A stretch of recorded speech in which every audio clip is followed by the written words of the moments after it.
Assalamualaikum warahmatullahi wabarakatuh. Halo guys, kami dari kelompok 2 mata kuliah Etika Administrasi Publik yang beranggotakan 5 orang. Saya Sultan. Saya Sasa. Saya Sinta. Saya Sasa. Saya Kevin. Di sini kita akan membahas praktik kolusi yang ada di Indonesia. Simak video berikut ya.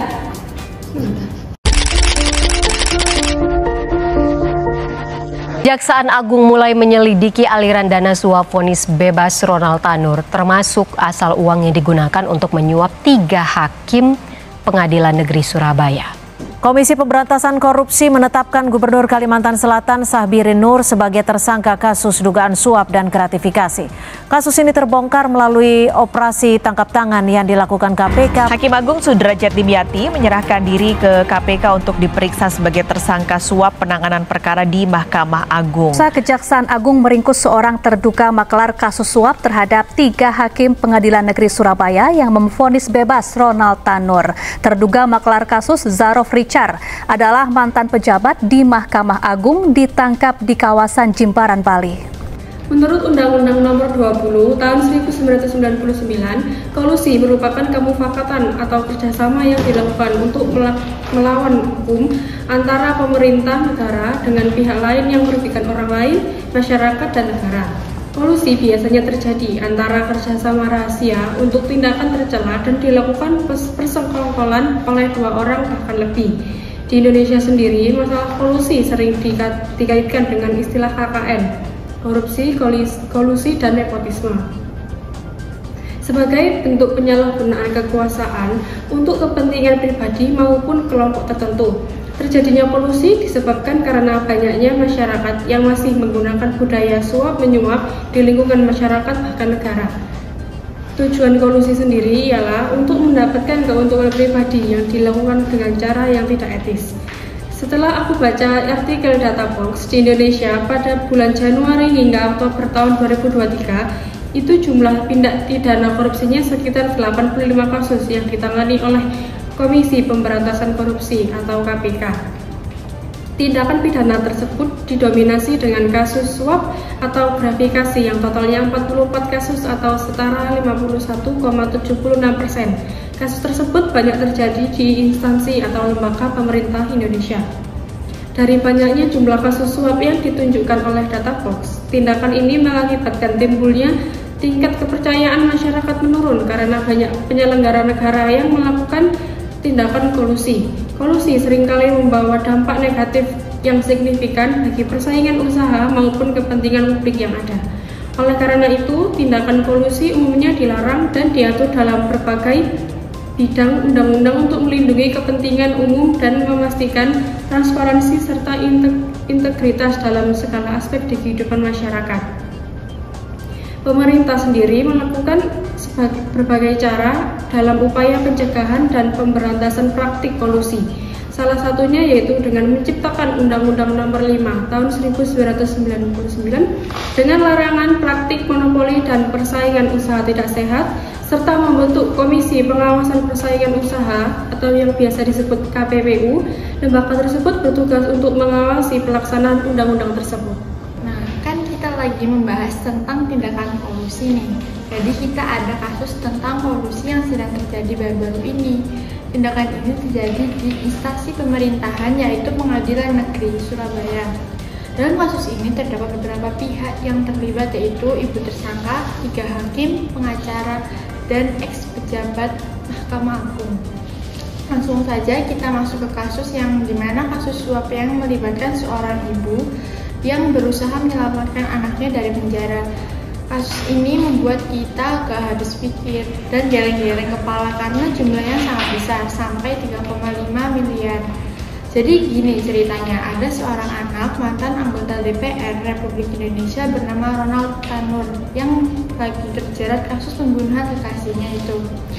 Jaksa sudah mengajukan tuntutan 12 tahun penjara buat dia, namun ibunya yang bernama Mayriska Widjaja ini gak terima bahwa anaknya bakal dipenjara selama itu.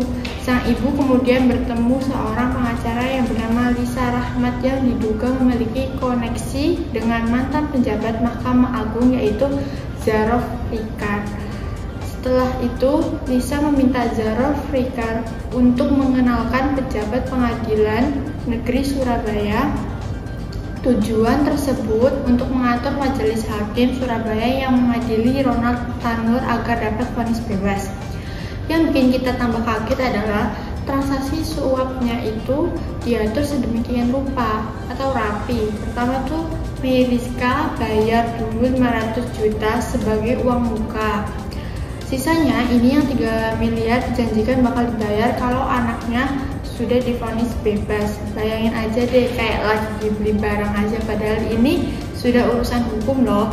Dan ternyata rencananya berhasil pada Juli 2024. Ronald benar-benar divonis bebas oleh majelis hakim. Tapi guys, yang namanya kejahatan pasti ada jejaknya. Kejaksaan Agung mencurigai hakim setelah putusan bebas Ronald Tanur, sehingga Kejaksaan Agung mulai melakukan penyelidikan yang dilakukan oleh tim penyelidikan Jaksa Agung Muda Tindak Pidana Kasus. Proses penyelidikan tersebut berhasil menangkap 3 hakim Pengadilan Negeri Surabaya. Yang pertama pengacara Lisa Rahmat, yang kedua ibu tersangka Meriska Widjaja, dan ex-pejabat Mahkamah Agung. Permasalahan yang terjadi mengenai kolusi yang sudah diceritakan oleh rekan saya tentu didukung oleh beberapa faktor yang membuat pelaku berani mengambil keputusan tersebut, seperti menyalahgunakan kekuasaan agar bisa terbebas dari hukuman yang seharusnya dijalani. Dengan adanya kasus ini, dampak negatif dari kolusi dalam sistem peradilan di Indonesia sangat terlihat. Para petinggi di Indonesia masih banyak yang berani bermain kotor dan menghalalkan segala cara agar terbebas dari hukuman. Dalam kasus tersebut, hakim menerima suap dari individu tertentu untuk membebaskan dan melancarkan jalannya persidangan di pengadilan negeri yang mengakibatkan kerugian bagi korban bahkan masyarakat, sehingga mengurangi legitimasi dan otoritas pemerintah dalam menjalankan tugasnya. Terdapat beberapa pelanggaran etika yang dilakukan oleh pejabat pemerintah ini, diantaranya yaitu kode etik bagi profesi hukum berfungsi sebagai panduan perilaku dan pedoman moral bagi para hakim, jaksa, advokat, dan profesi hukum lainnya. Tujuan kode etik adalah untuk menjaga martabat profesi, meningkatkan kualitas pengadilan, dan memastikan kepercayaan masyarakat terhadap sistem peradilan. Pelanggaran kode etik oleh 3 hakim ini bukan hanya merusak reputasi pribadi mereka, tetapi juga menciptakan ketidakpercayaan masyarakat terhadap lembaga peradilan. Dalam konteks hukum, etika menuntut setiap pengemban profesi termasuk hakim untuk mematuhi sejumlah prinsip seperti integritas, independensi, transparansi, dan tanggung jawab. Kasus suap yang melibatkan 3 hakim ini merupakan pelanggaran serius terhadap beberapa prinsip etika profesi hukum. Dalam penjelasan dapat dikatakan sebagai berikut. Integritas. Hakim seharusnya memiliki komitmen moral yang kuat untuk menjunjung tinggi keadilan dan tidak terpengaruh oleh pihak-pihak yang berkepentingan. Menerima suap secara langsung menciderai prinsip ini karena keputusan hukum dipengaruhi oleh kepentingan pribadi atau keuntungan material, bukan oleh rasa keadilan yang sebenarnya. Independensi. Prinsip ini mengharuskan hakim menjalankan tugas tanpa intervensi eksternal. Suap jelas mengganggu independensi pengambilan keputusan, membuat hakim bergantung pada kehendak pihak yang memberi suap. Transparansi dan keadilan. Kode etik menuntut hakim untuk transparan dan adil dalam menjalankan tugasnya. Hakim yang menerima suap berarti mengabaikan prinsip kejujuran karena keputusan tidak lagi murni berdasarkan fakta hukum dan pertimbangan yuridis yang benar. Kesimpulan mengenai topik kolusi yang kita ambil di video kali ini, masih banyak para petinggi di Indonesia yang berani melakukan tindakan kolusi demi menyelesaikan suatu masalah tanpa berpikir panjang.